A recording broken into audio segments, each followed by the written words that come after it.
Olá, galera! Vamos então corrigir a prova da UDESC 2018-1. Questão 40. O furacão Harvey, que castiga Houston, no Texas, desde a última sexta-feira, deixou até agora 8 mortos e mais de 30 mil desalojados. A quarta maior cidade dos Estados Unidos se encontra literalmente debaixo d'água. Então é uma reportagem aqui do El País. Assinale a alternativa correta sobre furacões e suas características. Vamos lá, qual é a correta? Bom, a letra A fala, né? A temporada de furacões nos Estados Unidos vai de junho a novembro, correspondendo aproximadamente aos períodos de verão e outono. Bom, galera, lá nos Estados Unidos nós temos sim uma temporada dos furacões, beleza? Que acontece principalmente no verão deles, que é em junho. Opa, verão, junho, sim. E também se estende até novembro, no outono. Isso acontece pelo aquecimento da água. Você sabe que os furacões são formados pelo aquecimento das águas, quando elas atingem uma temperatura superior a 26 graus, beleza? Então essa aqui, já achamos a resposta, bem fácil a questão, mas vamos ver se você tivesse ficado na dúvida como eliminar as próximas. Primeiro, a região norte-americana mais atingida por furacões é o noroeste, onde se situa as cidades de Seattle e Portland. Bom, primeiro, né? Se você imagina que esse quadrado aqui é os Estados Unidos, então essa região aqui, ó, é a noroeste. Fica Seattle aqui, sim, Portland, sim, mas não é a região, né? A área que é mais atingida entra aqui assim, ó, nessa porção dos Estados Unidos, aqui assim, que é a porção sudeste, beleza? Então, eliminamos a B. A C. Os furacões são uma exclusividade do Atlântico Norte, não sendo possível ocorrer no Atlântico Sul. Meus queridos, aconteceu o furacão Catarina, né? Então, aqui está errado, né? Foi em 2004. Os furacões consistem em centros de alta pressão atmosféricas que provocam fortes tempestades. Então, está falando aqui que são centros de alta pressão. Na verdade, são centros de baixa pressão. Quando aquece, né, o ar quente ele vai subir, fazendo área, né, uma área de baixa pressão. Então, errado. E a outra, uma importante consequência da passagem do furacão é o rebaixamento repentino das marés, que se mantém enquanto o furacão estiver ativo. Nada a ver, né? Isso aqui está associado mais a um outro fator aí natural, por exemplo, que é um tsunami. Aí sim provoca o rebaixamento. Então, a alternativa correta, letra A. Vamos lá, galera, a questão 41. Então, nós temos aqui uma imagem mostrando, né, a parte da geologia, do deslocamento das placas tectônicas. Lembrando que as placas, né, oceânicas são de menor espessura, por isso elas deslizam por baixo das placas continentais. Essa área aqui, né, é uma zona de subducção e esse aqui vai gerar, por exemplo, dobramentos, processos de vulcanismo. E aqui mostrando o encontro da placa de Nazca com a placa sul-americana. Uma questão muito fácil. A letra A. Isso aqui é uma área de movimento divergente. Galera, está mostrando a vinda da placa para cá, né? Então ela está indo de encontro. Então não é um movimento divergente. Se tivesse para cá, essa para lá, seria divergente. Transformante seria a placa vindo para cá e outra vindo para cá. Por exemplo, as falhas, né? As falhas são geradas pelo movimento transformante. Também não é o caso. É uma falha de movimento convergente? Está convergindo? Sim, meus queridos. Uma questão dada muito fácil, letra C, né? Hotspots, que é um ponto quente, tem a ver com bioma, não com isso. Uma falha sísmica inativa, que nós temos uma área de constante atividade. Uma questão muito fácil, muito fácil. Letra C. Questão 42. Uma questão de cartografia que recentemente, aí, se a gente pegar os últimos vestibulares, tem aparecido bastante. Então aqui é uma projeção, né? Se você olhar aqui a imagem, você já consegue ver que tipo de projeção que é essa, né? Nós temos três tipos de projeção. Ela pode ser cilíndrica, quando o mapa, o globo é envolvido como um cilindro. Ela pode ser cônica, quando a gente faz em forma de cone e envolve o globo. Ou a plana, né? Ou chamada polar, que é essa que fica aqui abaixo do mapa. Então essa aqui, qual é a projeção? Ela é cilíndrica conforme? Não. A cilíndrica conforme é de Mercator. Então, letra A errada. É a cônica, onde os paralelos são representados com círculos concêntricos? Não, né? Então, a cônica, o mapa que vai aparecer vai ser um semimapa, assim, tá? Plana, que minimiza as distorções no centro do mapa e maximiza as bordas. Sim, é a plana, como a gente falou, né? Senoidal, que os paralelos são representados por linhas equidistantes, né? Não. Aqui, elas são equidistantes, essas linhas, mas no caso não é senoidal, que não tem esse formato. Cilíndrica equivalente, que é a de Peter, onde tem os continentes alongados. Então, uma questão também muito fácil. Estou achando essa prova muito fácil, galera. Letra C. Olá, meus queridos, questão 43. Bom, você que fez a primeira vez a prova ou está se preparando para a prova da UDESC, tem que saber que ela adora esse tipo de questão, onde ela coloca várias frases e daí vai pedir lá as corretas.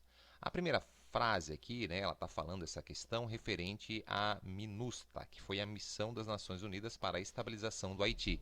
O Haiti, durante muito tempo, passou por várias turbulências políticas, né, muita turbulência. Vários presidentes foram assassinados, depostos. Então, o Brasil foi lá liderar essa missão, né, amando, digamos, representando a ONU, as Nações Unidas.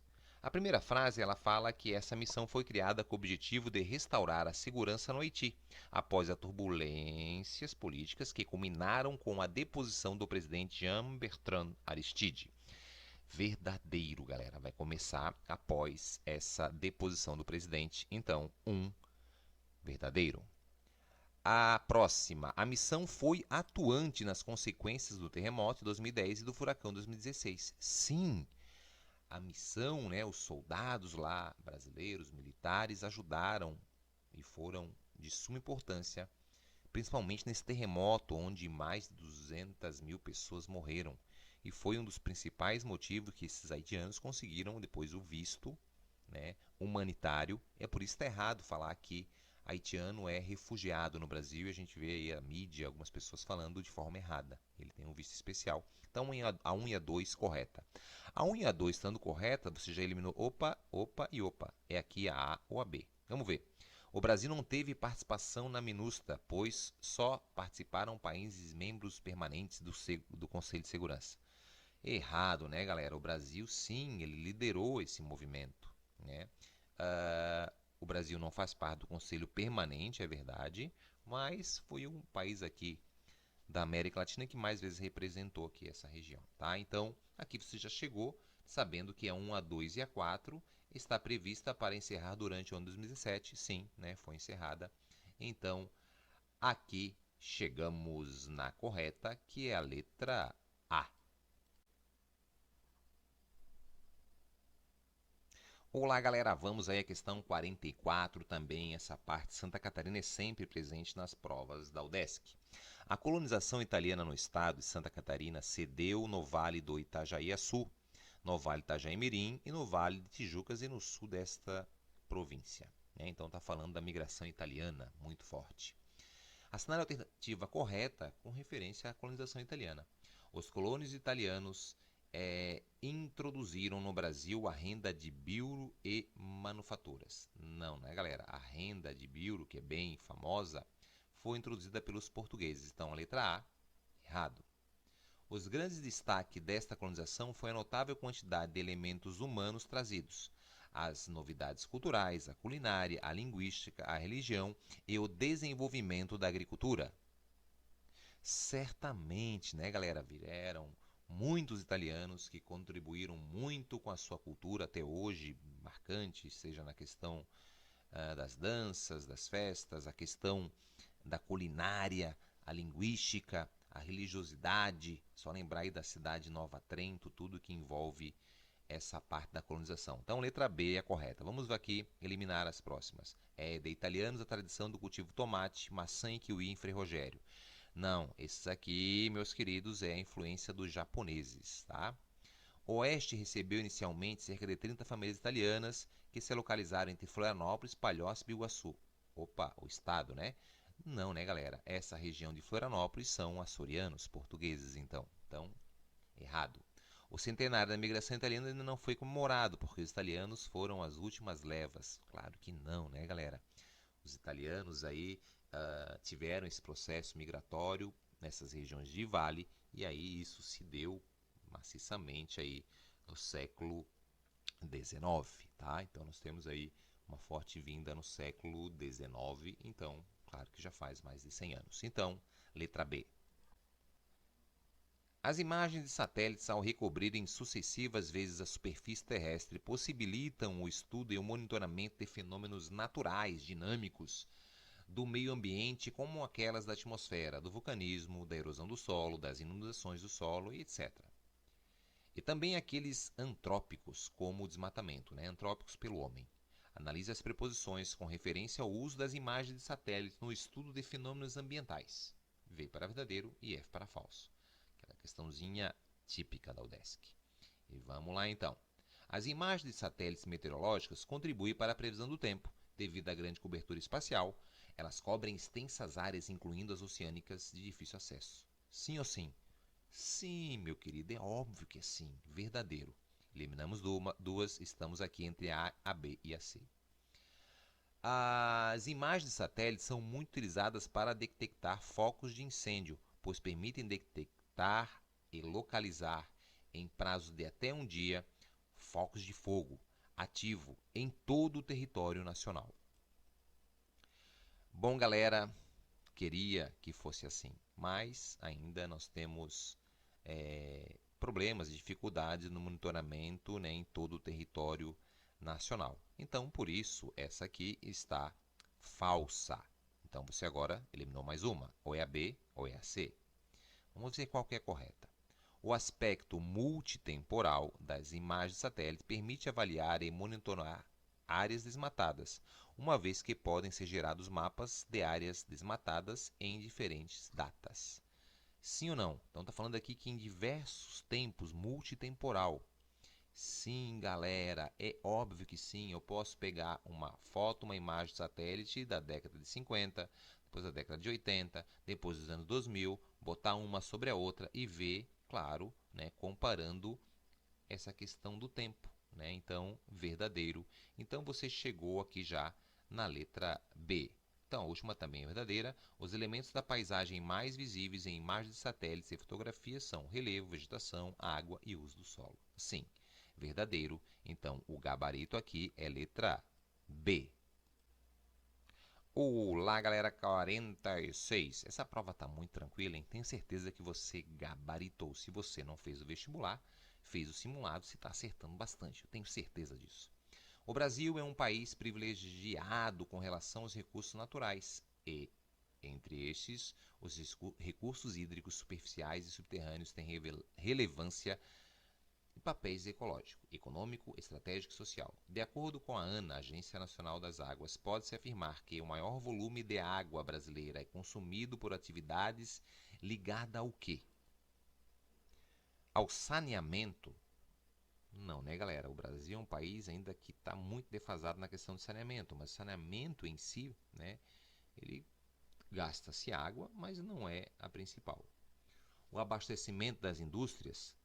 Também não, né? A questão das indústrias também utilizam bastante água, mas não é aí o principal, né, fator aí que vai consumir água. A água potável na área urbana e rural também não é aí, galera. É disparado um fator que a gente está chegando, você está sentindo, né? Turismo e lazer, não. E é óbvio que é na irrigação, é na agricultura. Então, é na agricultura que se gasta muita água.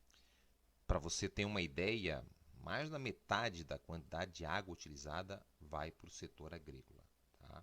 Então, existem aí dados, né, que a gente não vai ficar aqui falando para vocês, mas para produzir 1 quilo de arroz, quanto se gasta de água, 1 quilo de carne, então é muita água mesmo, então é disparado o setor agrícola. Resposta, letra E. Bora lá, meus queridos, bioma também tem aparecido bastante. E vamos resolver então a questão aí, tá? Um mapinha aí dos biomas e ele está pedindo aí a sequência em ordem numérica, crescente. Então, qual é o 1? Bom, o 1 é a Caatinga, né? 1 é a Caatinga, então aqui é 1. Então já sabes, ou é a B ou é a E. Qual é o 2, Marcelo? O 2 é o Cerrado. Olha que fácil questão. O 3 é a Amazônia. O 4 é o Pantanal. O 5 é a Mata Atlântica. E o 6, a região dos Pampas. Olha, essa é a mais fácil da prova. Apesar de que eles terem, colocado alguns biomas, tiraram alguns, por exemplo, a araucária. Esse pampa pode ser chamado de campos, mas é o mesmo. E a vegetação litorânea. Mas a resposta aqui é uma questão super fácil. Letra E. Questão 48, minha galera. Então ela tem uma tirinha aqui da Mafalda. E você vai observar, uma questão metafórica do movimento migratório. Eu só não entendo porque é preciso esperar meses pelo seu irmão. Ele não pode chegar antes? Não, Miguelito, porque Paris fica muito, muito longe e a cegonha que vai trazê-lo tem que descansar no caminho e por isso que demora. Será que não daria para fazer um acordo com a Air France? Então essa charge, vamos lá. O processo de migração internacional pode ser desencadeado por diversos fatores, ganhando cada vez mais destaque nos noticiários atuais. Sobre a migração internacional é incorreto. Olha o que está errado aqui, hein, galera? A letra A. A migração é um processo mediante o qual as pessoas estrangeiras ingressam em um país com o fim de estabelecer-se. Está errado isso? Está certo. Está certo, as pessoas vão em busca de melhores condições e vão lá para estabelecer no país. As normas internacionais de direitos humanos estabelecem o direito de toda pessoa sair de qualquer país, incluindo dela, somente em determinadas circunstâncias. O Estado pode impor restrições. As proibições de saída do país repousam, em geral, em mandatos judiciais. Sim ou sim? Verdadeiro, né, galera? Então, existem países que eles não pedem visto. Alguns pedem, então isso em algumas circunstâncias. Para poder sair, eu posso sair livremente. Ninguém precisa pedir para sair, a não ser que eu tenha alguma ordem judicial para que me impossibilite. Então, também está correta. As medidas tomadas pela maioria dos países desenvolvidos para restringir a entrada de imigrantes têm intensificado o tráfico de pessoas. Então, as medidas tomadas pela maioria dos países desenvolvidos para restringir a entrada de imigrantes têm intensificado o tráfico de pessoas. Verdadeiro, galera? Sim, galera. Então, o que vem acontecendo? Nós temos aí essa dificuldade dos países desenvolvidos. Nós temos aí os famosos coiotes que fazem a passagem dessas pessoas ilegalmente. Isso é um tráfico de pessoas. Estão traficando, vendendo, estão vendendo o visto, vendendo a possibilidade ilegal. Então, isso é verdadeiro. A próxima. O principal motivo para os fluxos migratórios internacionais no final do século XX e início do século XXI está relacionado às catástrofes naturais, em que as pessoas deixam seu país de origem visando a obtenção de emprego por melhores perspectivas. Galera, 2021 é catástrofe natural? Não, galera? O principal motivo está associado às dificuldades de sobrevivência, então a economia, a fome e também a guerra, a conflito, tá? Então, a letra D está errada.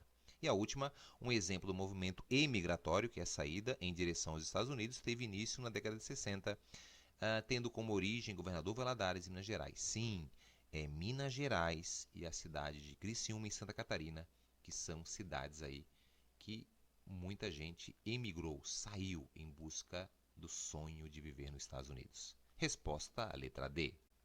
Vamos à questão 49, minha galera. Vamos lá. Então aqui ele vai mostrando aí, tá, a parte da pirâmide etária que tende a cair nos vestibulares, comparando 2015 com 2050. Então vamos ver aqui o que as frases falam para ver o que está correto. As pirâmides revelam que atualmente somos caracterizados como um país de adulto. Então tu vai olhar aqui, ó. Tem muita gente aqui nessa área aqui de adulto, aqui, ó, é onde mais tem. Sim, galera? Foi recentemente que isso aconteceu. Em fase de transição para tornarmos um país de idosos. Sim, em 50 seremos um país de idosos. Correta. A base mais estreita em 50 representa, comparada com 2015, que teve uma redução da natalidade. Óbvio, Olha aqui. Tá vendo aqui? E agora como é menor? Então, certa. As pirâmides revelam que há uma expectativa de que nosso país passará por uma transição demográfica que modificará o perfil populacional brasileiro. Sim, olha, a base aqui está maior, a base ficará mais mais estreita, então teremos menos jovens, mais adultos e idosos. Hoje nós temos mais jovens e adultos, né? Bem em fase de transição. Então, verdadeiro. Com base nas pirâmides etárias, é possível perceber que o aumento da média de idade da população do país pode contribuir para uma redução proporcional da população economicamente ativa. Sim, né, galera? Nós vamos ter mais aposentados aqui. Então vai ter né, perceber que o aumento da média da idade pode contribuir para a redução. Claro que vai, né? Então, letra E, tudo verdadeiro. E também um detalhe para você, é o Udesc adora esse todas verdadeiras aqui. Fácil. E aí nós chegamos na última questão. No dia 21 de junho tivemos o solstício de inverno no hemisfério sul. A NOAA, National Oceanic Atmospheric Administration, órgão governamental dos Estados Unidos, pá, que inglesudo que eu sou, hein? Publicou neste mês algumas mudanças climáticas percebidas em comparação aos outros anos. Entre elas, a média global da temperatura nesse mês foi 0,8 acima da média do século XX. A Europa teve seu segundo ano mais quente, registrado há mais de 100 anos. E junto com a África, o continente mais quente. Vamos voltar aqui, né? Sobre o solstício e equinócio. O que é verdadeiro e o que é falso? Durante o solstício de inverno, no hemisfério sul, o Sol estará incidindo perpendicularmente ao Trópico de Capricórnio. Galera, se você pensar, né? Então, nós somos cortados pelo Trópico de Capricórnio. O solstício de inverno, para nós, de inverno, né?